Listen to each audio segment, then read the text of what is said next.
All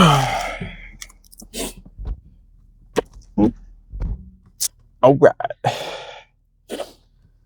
All right, let's see. Where am I at today? April 2nd. Friend Nathan's birthday, I think, today. Hope he's okay. All right, today's daily law. Make the master feel glorious and superior. Like all Renaissance scientists, Galileo depended on the generosity of great rulers to support his research. No matter how great the discovery, however, his patrons usually paid him with gifts, not cash. This made for a life of constant insecurity and dependence. In 1610, he hit on a new strategy that he discovered, the moons of Jupiter. Galileo turned this discovery into a cosmic event honoring the Medici's greatness. The Medicis made Galileo their official court philosopher and mathematician with a full salary. Scientists are not spared the vagaries of court life and patronage.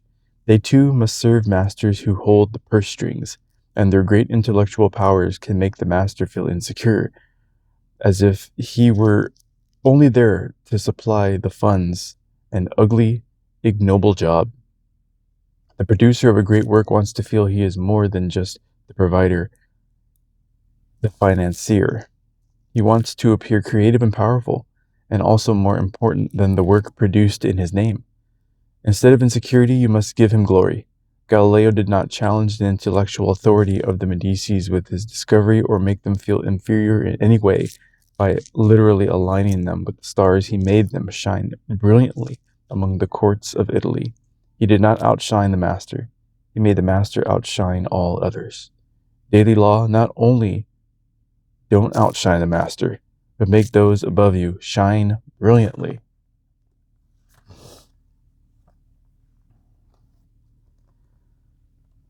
Yeah, this is the part of court life that I would absolutely hate. You have to kiss ass.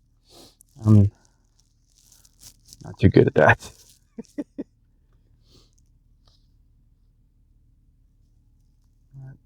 Let's see, what could I pull out of this? Just going to read this paragraph.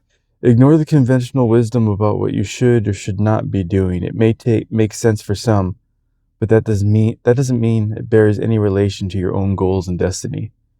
You need to be patient enough to plot several steps ahead, to wage a campaign instead of fighting battles. The path to your goal may be indirect.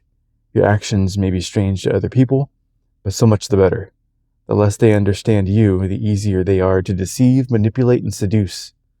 Following this path, you will gain the calm, Olympian perspective that separates you from other mortals, whether dreamers who get nothing done, or prosaic, practical people who accomplish only small things. And then the quote: what I particularly admire in Alexander, meaning Alexander the Great, is not so much his campaigns, but his political sense. He possesses the art of winning the affection of the people. That's Napoleon Bonaparte. Funny enough, that paragraph goes with what I just read in terms of making your masters shine brilliantly.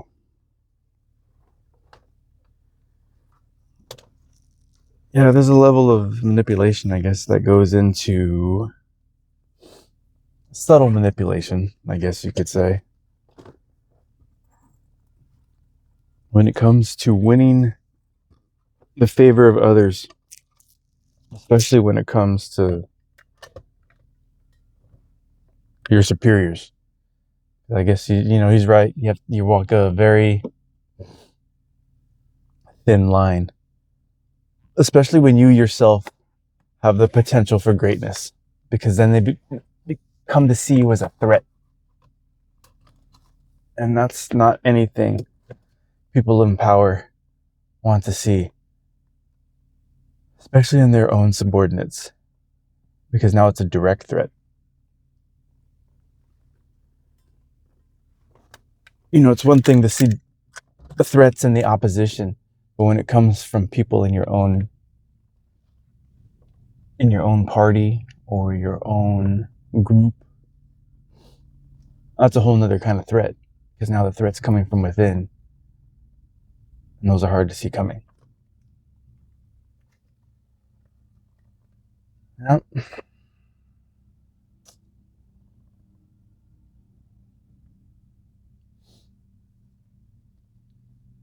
It's crazy. I guess all of life is political in terms of the game that's being played. Safe journey. In Jesus' name I pray. Amen.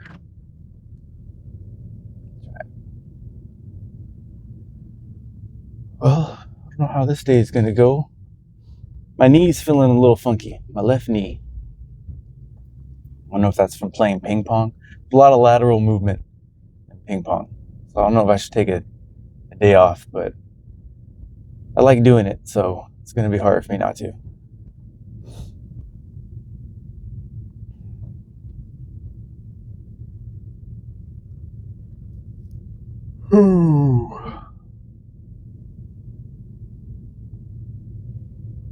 Yeah, first it's never outshine the master, and then it's make the master shine brilliantly.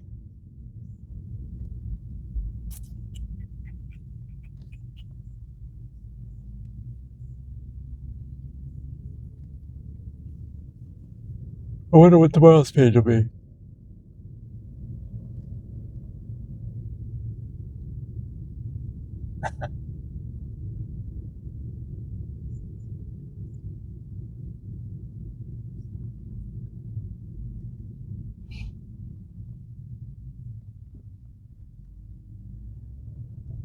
It's funny that I just glanced out of my peripheral vision because my phone is recording me, and I can see it because it's the front-facing camera. It looks like from this angle like I'm looking up.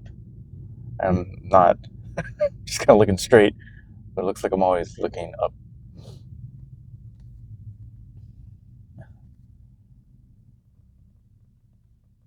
Ho, ho, ho. Yeah, I have not much to say, so I don't know. I had a bunch of dreams. I had a dream about my dad. That one I do remember.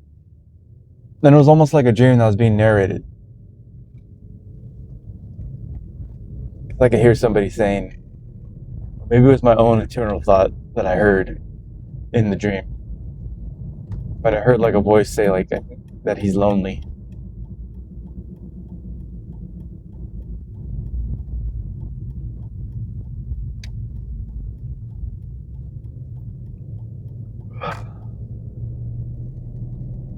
I guess could be true.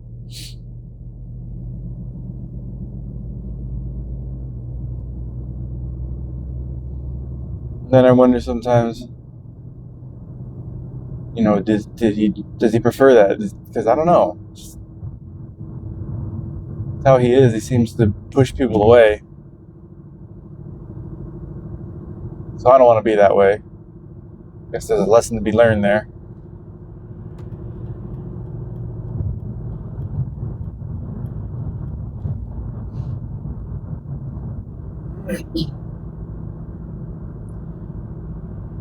I guess everything from the older generation you could look at as lessons to be learned. What did they do? How did they do it? What worked and what didn't?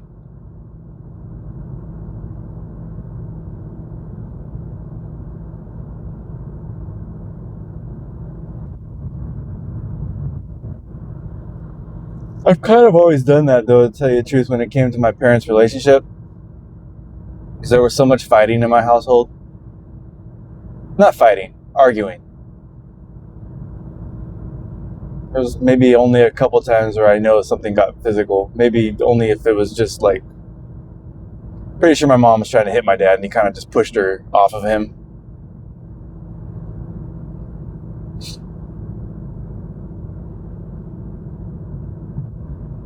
That was like maybe once that I've ever heard that. Mostly just a bunch of arguing and cussing.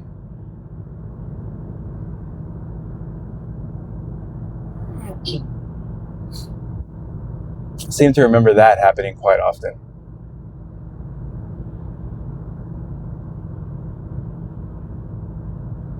That's why I don't like to think about my childhood very often. Excuse me. Yeah, I can't quite say that I had a happy childhood. It was pretty much 50-50 with a home, like my, all right, personally my childhood was great, let's just say that way. But my home life, like the things that happened in the home,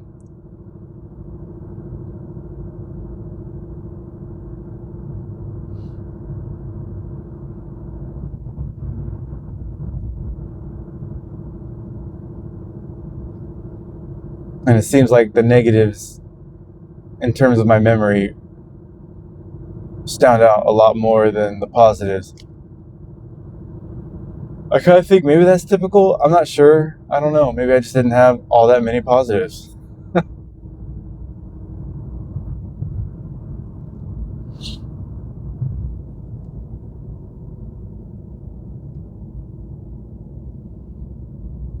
Like the things that I do remember about, let's just say with my dad, first of all, is mostly like when I got into basketball, it's one thing we kind of bonded on. We used to like watching Laker games. And then I had a basketball hoop out back attached to the garage, so I'd go out there and shoot. And he'd come out there with me for a while. That's something that was fun.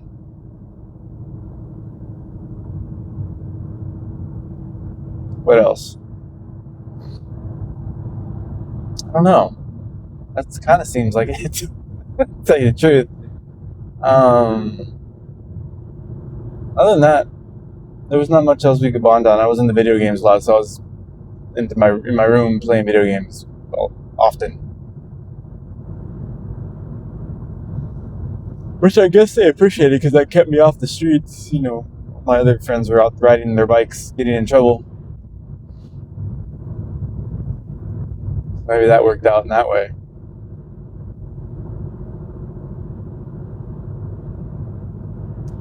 I don't know. That's why I don't think about it much.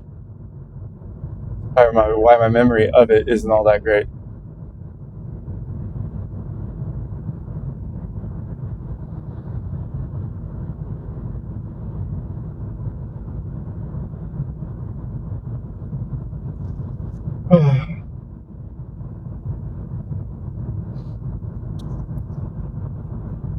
Funny, you can't see the little green light.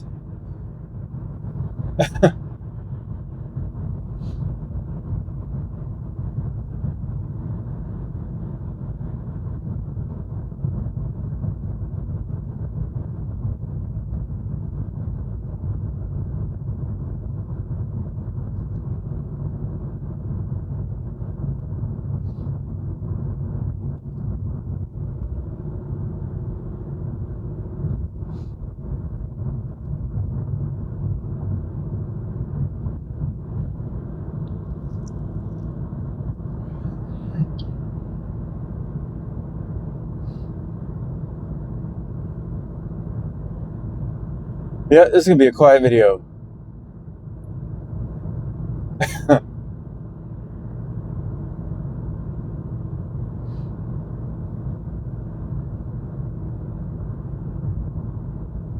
Going back to that page, I guess maybe that's what I talked about this not too long ago. That's what happened at the first animal rescue I was at. But I think also that place was kind of just going downhill. They had to just cut some employees loose. So they needed to free up donation money. So that's probably the main reason they let us go. But first they started with what was she? The executive manager, I guess you could say. She was like my boss. Like I was the facilities manager, technically, I guess you could say. And I was supposed to be running the staff, which I hated doing. But then there was like my boss, and she was the one that was like in charge of all the adoptions and placing dogs and choosing which dogs go to who. And then there was the owner, who was above her. They started by getting rid of her. I remember it was turned into this whole conspiratorial thing. It was kind of crazy. They had me change the lock to her office. And it was all dramatic. But she had like this little cohort of hanger-ons that was helping her, I guess, with adoptions and stuff. And I remember it being kind of funny because they all used to just go into her office, but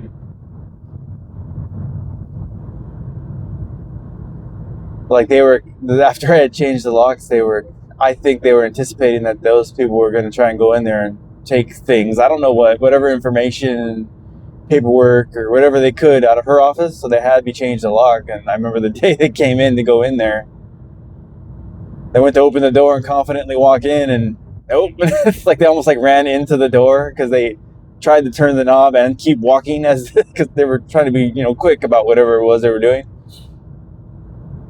And the door didn't open, and they kind of like almost walked right into it.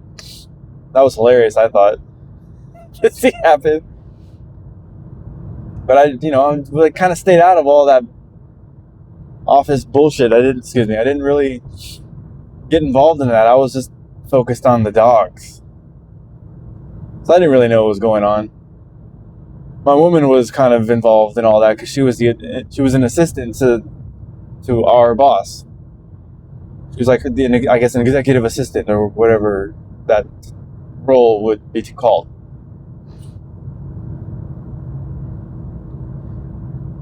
But really, me and my woman probably could have ran that whole thing. I don't think any of those people were necessary. But there was like a lot of external work to be done in terms like house checks and a lot of legwork. And adopting dogs out wasn't hard. Matter of fact, I think, if I remember correctly, and I'm sure my girlfriend will correct me, I believe after they let the executive manager go, I think we did adopt a dog out. Maybe more than one. I don't remember, but it's not like it's difficult. I mean, we knew the dogs the best anyways, so we knew who would be a good match for who.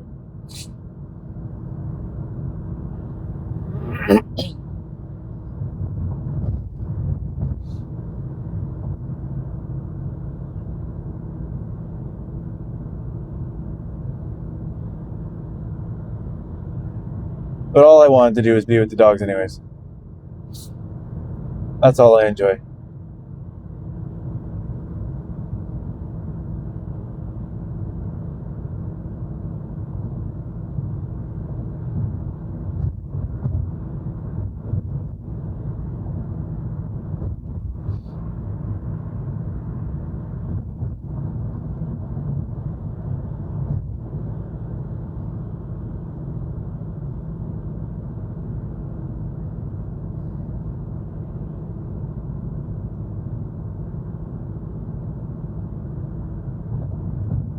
Yeah, that whole time was pretty wild. I was just thinking right now about, if and when another dog will come into our life. I just passed up on this little guy at my Sunday job because the rescue that runs out of there had this little guy named Bentley. He was the cutest little thing. He was a little Pekingese, all blonde like Pekingese. A little pink nose. I could have totally had him if I asked, but I didn't do it. Something in me just kept holding back.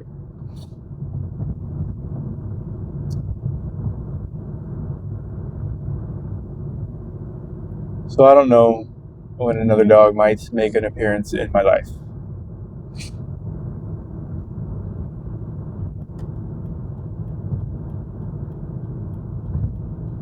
And I hate that part of it's like a money thing. It's like another expenditure. It's like more food and stuff. I hate that that's a calculation.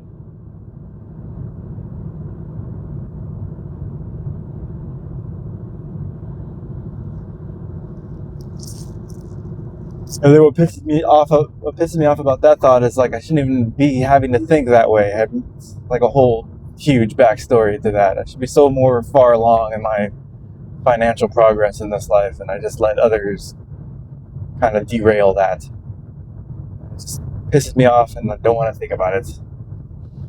This is why I used to do drugs. It's just to take me out of my head, so I don't have to think.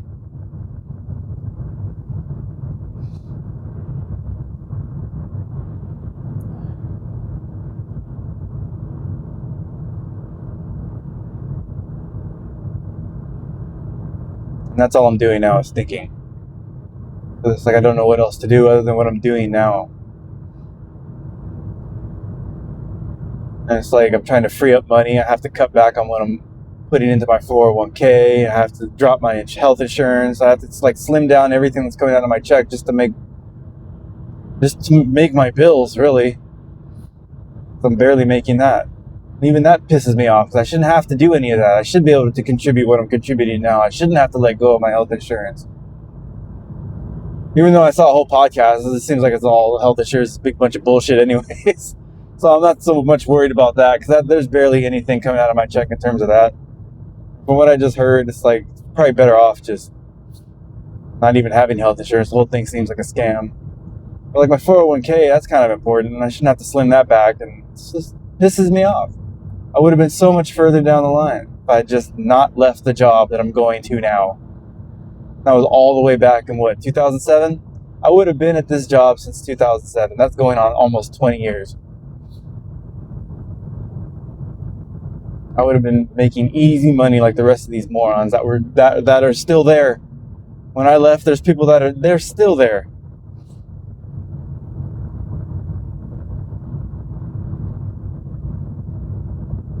Here I am playing catch up. My whole life is just playing catch up. Like to be ahead for once. At least now it feels like, alright, maybe now it's not catch up. Maybe like I'm at least even.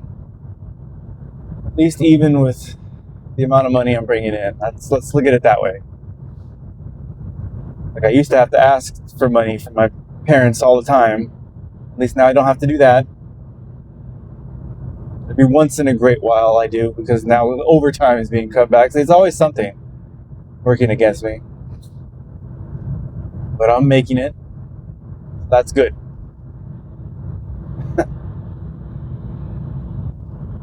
But even that pisses me off. I shouldn't have to look for the bright side. Too terrible situation. It's not terrible. It's just a challenge. Something out here smells like natural gas. It's not my car. That's not... There's like something out in this area right now. I smell it.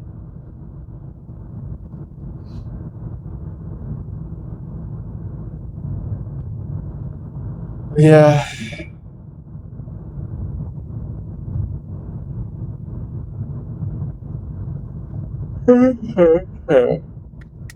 Let's have some of my drink.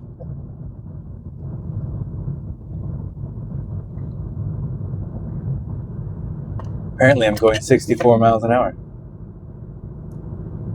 That's what the speed monitor said on the side of the road. It's funny because normally that thing doesn't work. Normally it's just pinned at like a certain speed, and I know sometimes I'm going faster than that. It just says something way lower. But today it was right on.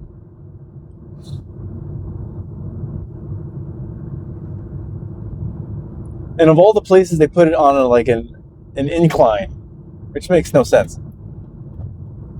If anything, you're going to be speeding on the other side of this hill, going downhill.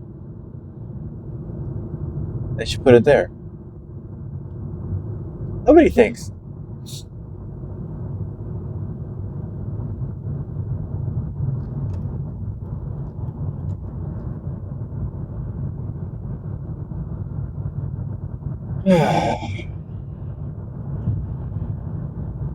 The moon looks pretty coming through the clouds. I can see it right there. It's kind of cool.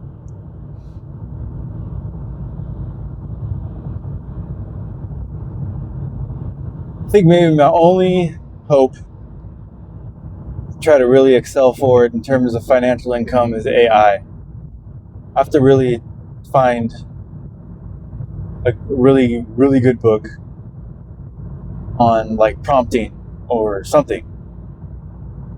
I mean, I'm using Claude, so maybe I should focus on everything revolving around that. Man, this guy's truck lights look like a strobe light behind me. Every time he hits a little bump in the road, his headlights are flashing. I think there's some sort of short. That doesn't seem right. Alright, everybody's getting over. I'm getting over.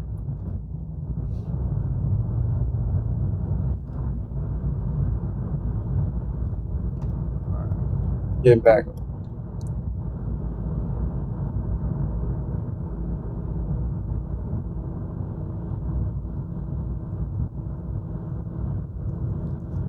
Which means I should probably pay for one of the tiers of Claude that opens up more features.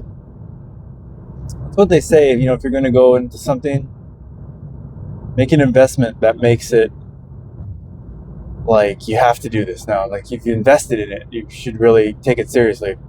Actually put your own money into it.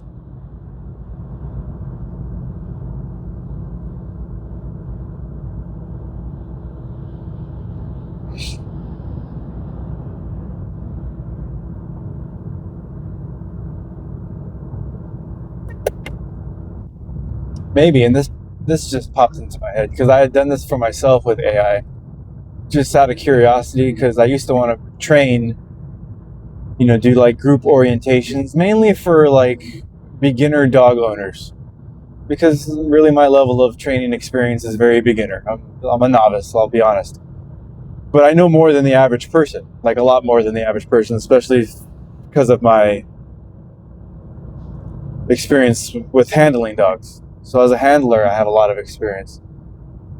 But when it actually comes to training dogs, I have little experience with that. Although I know the theory and the practice of, I know what to do. I just haven't done that a lot. Most of my experience with dogs is actually behavioral in terms of correcting behavior within the context of an active pack, like a pack in motion. But what I did with AI is I came up with a training orientation for myself just to see what it would do. What it spit out was quite amazing.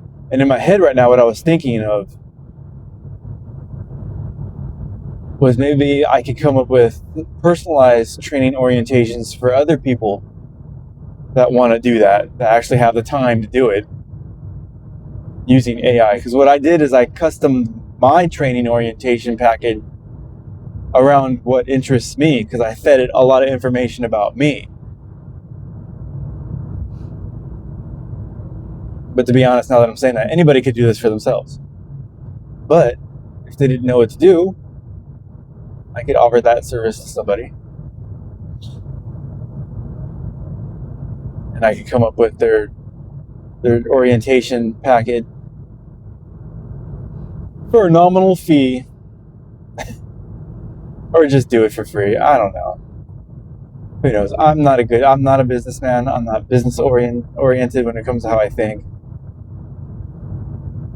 I wish I had that kind of brain.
I did pretty good on gas this week. That's cool. At just about half a tank. It was a little above when I left. Now it's right dead center on half a tank. Oh, come on. Closing my lanes. Yeah, I have to really get into AI. I think everything I consume in terms of media today has to be AI involved. I just force that into my brain. So all I do is listen to podcasts about bullshit in the world. I have to put all that aside. I have to figure out something for my world. So I want to move me and my woman ahead. I want to get us more, put us at least in a position where if something happens to one of us, we're safe, taken care of. Mostly her. I need to take care of her because right now she's in a kind of a little bit of a precarious situation that I know she's more than capable of getting herself out of, but I've assumed responsibility for all this, so I have to do something in a way that really gives us a little bit of, not a little bit, some solid security. So that is going to be my focus of the day.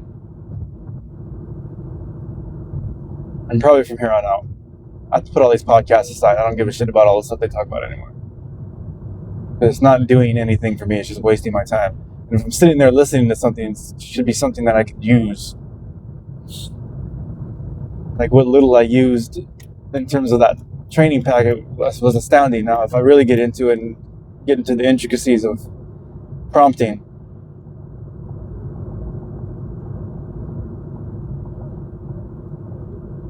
see what I come up with.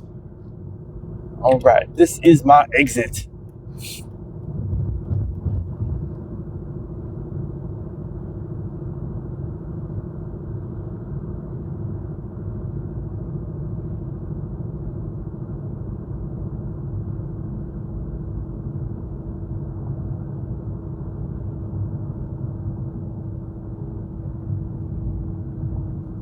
All right, we have safely made it off the freeway.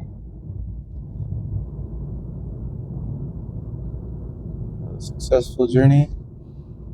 Yeah, whatever that smell was about halfway through is gone, and so I know it didn't come from my car. But it's weird, it did smell like, if anybody's ever smelled like propane, like when they're filling up your barbecue thing, it smelled like natural gas. It was weird.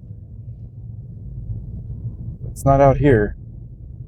It wasn't right when I had left. And it's no longer in my car, so I know it's not from my vehicle.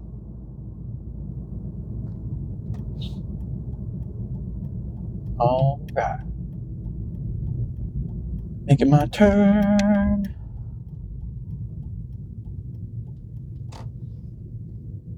Well, I guess to end this video, the thought that just jumped in my head about the daily law with like making the master shine brighter and never outshining the master. So basically, you want to outshine yourself from yesterday, is what jumped into my head. Whoever you were yesterday, today you have to shine brighter than that. I have to remember that for myself constantly. I have to be telling myself that all the time. That the me from yesterday is not good enough to be the me of today. And in terms of the masters that I serve, metaphorically, you know, my job is to make them look better. And in return, maybe they'll remember that. To be honest, I'm constantly doing that. That's funny, now that I just thought of that. Because the guy I work with, he's got a lot more experience. And I'm constantly telling people that, you know, when they come to ask questions, I tell them what I know, but then I tell them immediately, like, you know, really Bobby's the one with all the experience. You want to ask him. He's been here much longer than me. Everything I know, Bobby has taught me. You know, it was Mr. Kent before him. I'm doxing people. My woman's going to be like, stop saying their names. It was, you know, my trainer before, but now it's this guy. He's the go-to. So anything you want to ask him, because he's got the knowledge and I'm still learning from him. So I guess I do that in a way, but That's something that you always do want to remember. You don't want to make the people above you feel inferior, because egos are fragile. Mine is not. Do not have a fragile ego. Okay, I've made it. I am safe. Let's go learn about AI. Let's go to work.